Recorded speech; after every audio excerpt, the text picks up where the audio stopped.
Hi all, welcome to SK innovations. 30 days healthy snacks சீரீஸில் இன்றைக்கி டே 21 இருக்கும். நம்ம இன்றைக்கி பனானாவை பயன்படுத்தி ஒரு சூப்பரான ஹெல்த்தியான ஸ்நாக் எப்படி பண்ணலான்னு பார்க்கலாம். இதை செய்ய 2 பெரிய வாழைப்பழத்தை கட் பண்ணி வச்சுருக்கேன். சின்ன வாழைப்பழமாக இருந்தால் 4 எடுத்துக்கோங்க. இதோட 2 பேக்கெட் அளவுக்கு 5 rupees பூஸ்ட் சேர்த்துக்கிறேன்.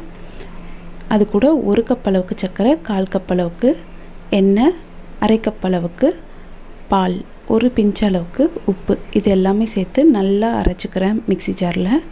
அடுத்து இதோட 1/2 கப் அளவுக்கு மைதா, 1 teaspoon baking powder, 1/2 teaspoon baking soda, இது எல்லாமே சேர்த்து நல்லா சலிச்சுட்டு கட்டிகள் இல்லாத மாதிரி இதை நல்லா விஸ்க் இல்லாட்டி ஸ்பேச்சுலா யூஸ் பண்ணி நல்லா கட் அண்ட் ஃபோல்டு மெத்தடில் மிக்ஸ் பண்ணிக்கோங்க.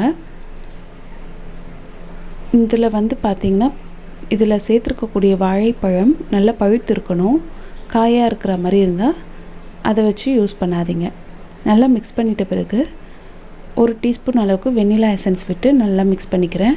அடுத்து இதை ஒரு டின்னில் சேர்த்துட்டு 10 நிமிஷம் ப்ரீ ஹீட் பண்ணியிருக்கக்கூடிய ஓடிஜியில் 30 minutes பேக் பண்ணி எடுத்துக்கிறேன். இதே நீங்கள் குக்கரில் பண்ணுறது இருந்தால் 10 நிமிஷம் ஹை ஃப்ளேமில் வச்சு குக்கரை ஹீட் பண்ணிக்கோங்க.